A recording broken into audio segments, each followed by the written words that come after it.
Hello दोस्तों, आज की इस कहानी में आप सभी का स्वागत है। मेरी उम्र 35 साल है, लेकिन मैं दिखने में अभी भी बहुत खूबसूरत लगती हूँ।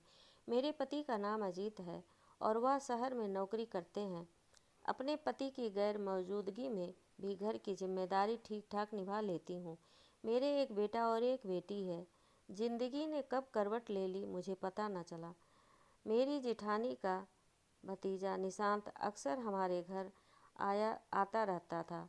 मैंने एक दो बार निशांत को टोका भी कि बुआ के घर पड़े रहते हो, कोई काम धंधा करो। पहले मैंने भी निशांत पर कोई ज़्यादा ध्यान नहीं दिया था, लेकिन वह जब भी आता था मैं उसकी खूब मेहमान नवाजी करती थी। निशांत के मन में क्या था यह मुझको पता नहीं था। एक दिन निशांत दोपहर में मेरे घर आया और चारपाई पर बैठकर इधर उधर की बातें करने लगा। अचानक वह मेरे पास आकर बोला, बुआ तुम जानती हो कि तुम कितनी सुंदर हो। निशांत की इस बात पर पहले तो मैं चौंकी, उसके बाद हंसती हुई बोली, मजाक अच्छा कर लेते हो। नहीं बुआ, यह मजाक नहीं है, तुम मुझे सचमुच बहुत अच्छी लगती हो। तुम्हें देखने को दिल चाहता है, तभी तो मैं तुम्हारे यहाँ आता हूँ, निशांत ने हंसते हुए कहा। निशांत की बातें सुनकर मेरे माथे पर बल पड़ गए। मैंने कहा, तुम यह क्या कह रहे हो, क्या मतलब तुम्हारा? उसने बोला, कुछ नहीं बुआ, तुम बैठो और यह बताओ कि फूफा जी कब आएंगे। मैंने कहा, उन्हें छुट्टी कहाँ मिलती है। तुम सब कुछ जानते तो हो, फिर भी पूछ रहे हो, मैंने थोड़ा सा रोब में कहा। तुम्हारे ऊपर दया आती है बुआ, फूफा जी को तो तुम्हारी फिक्र ही नहीं है। अगर उन्हें फिक्र होती तो इतने दिनों बाद घर ना आते। वह चाहते तो गांव में ही कोई काम कर सकते थे। यह कहकर निशांत ने जैसे मेरी दुखती रंग पर हाथ रख दिया था। इसके बाद मेरे करीब आकर वह मेरा हाथ पकड़ते हुए बोला, बुआ अब तुम चिंता मत करो, सब कुछ ठीक हो जाएगा।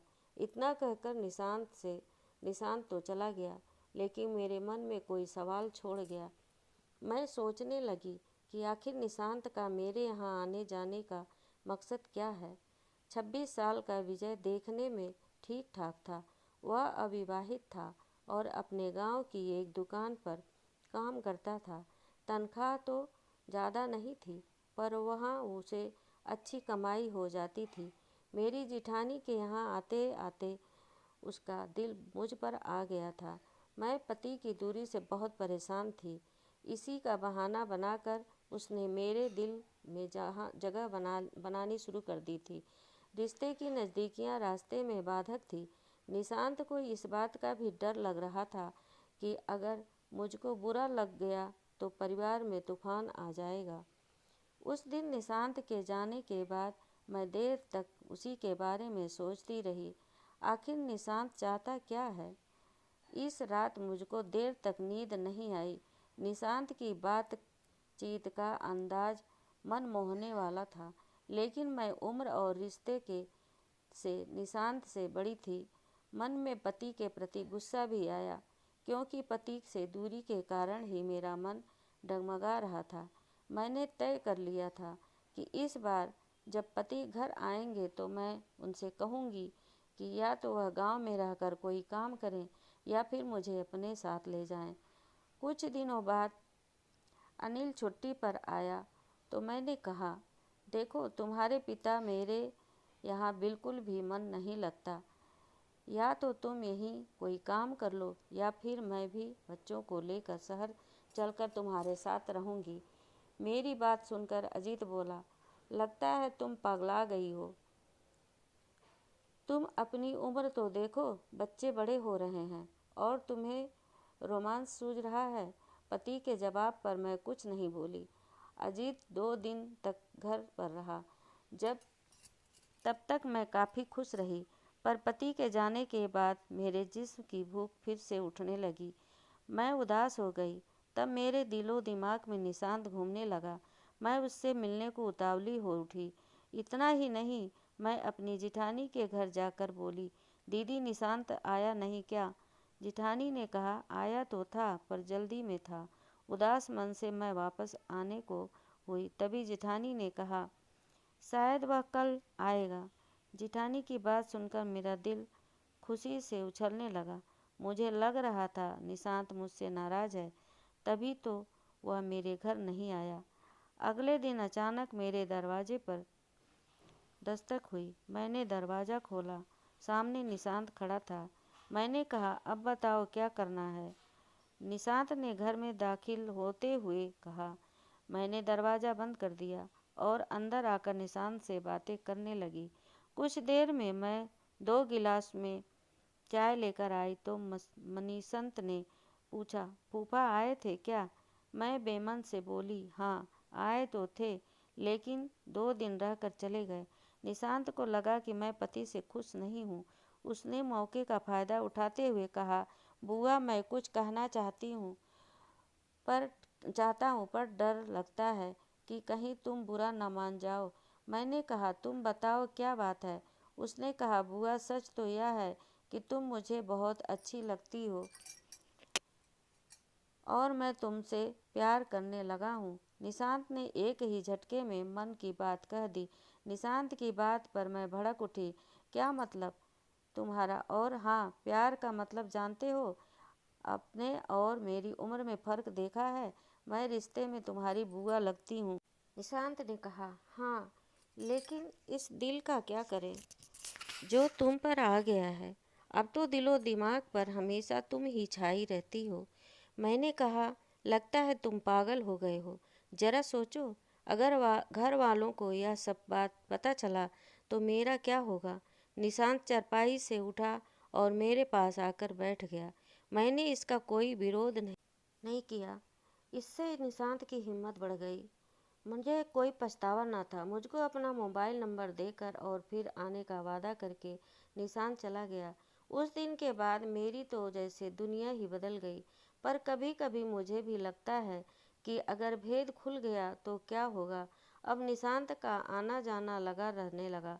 इस बीच एक दिन अजीत अचानक घर आ गया।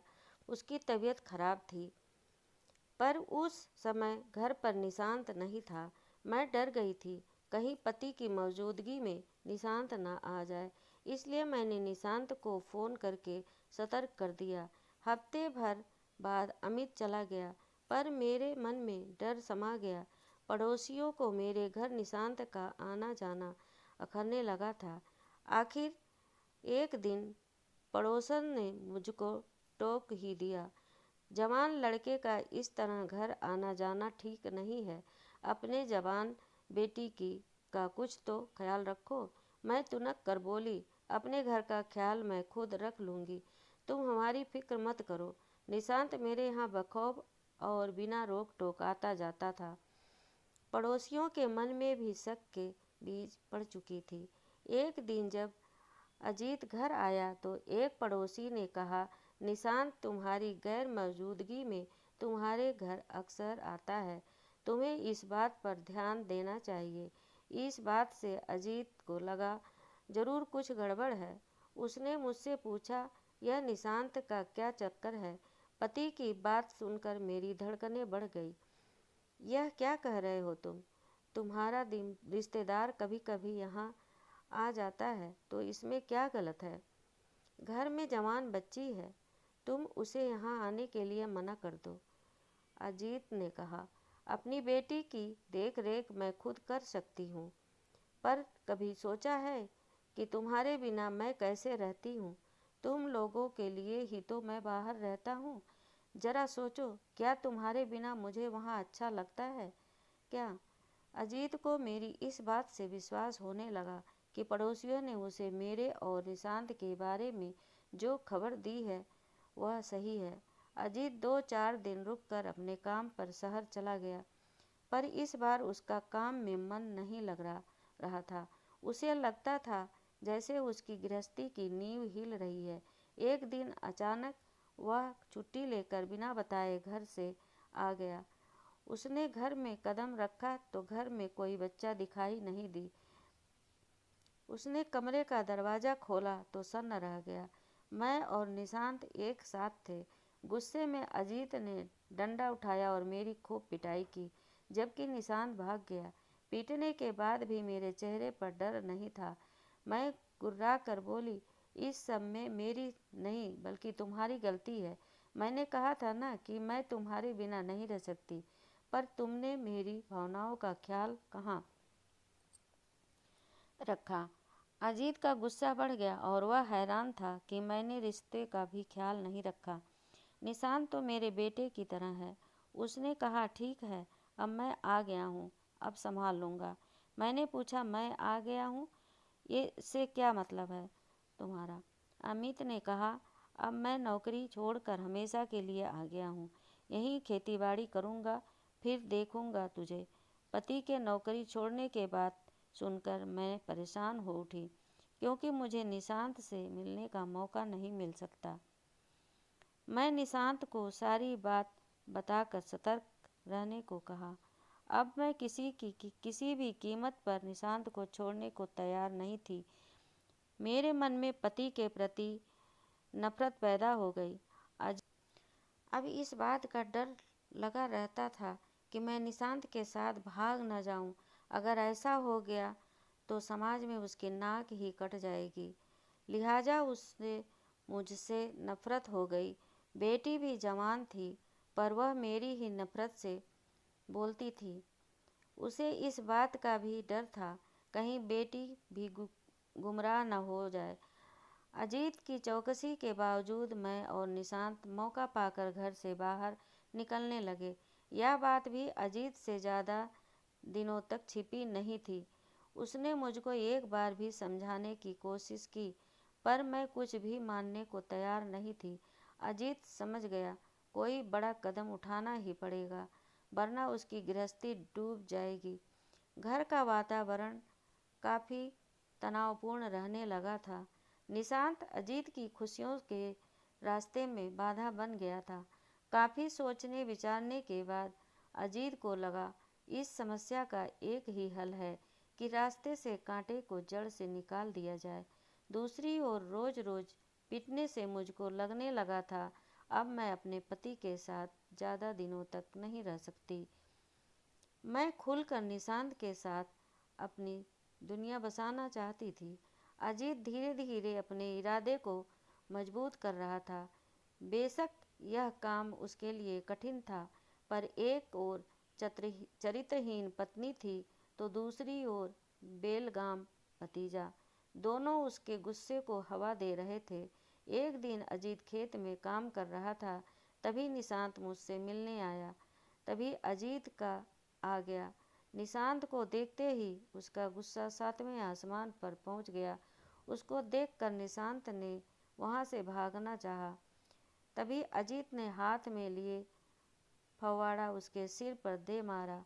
एक ही बार में निशांत वहीं ढेर हो गया। यह देखकर मेरी तो चीख निकल गई। आस पड़ोस में हाहाकार मच गया। तभी किसी ने पुलिस को खबर कर दी। पुलिस ने मौके से ही अजीत को गिरफ्तार कर लिया। मैं वहीं बैठकर रोए जा रही थी। मेरी एक गलती की वजह से आज मेरा हंसता खेलता परिवार बिखर गया था। तो दोस्तों, वीडियो अच्छी लगी हो तो चैनल को सब्सक्राइब जरूर कर देना। धन्यवाद। फिर नई वीडियो, नई कहानी लेकर के आप सबके सामने आती हूँ। तब तक के लिए धन्यवाद।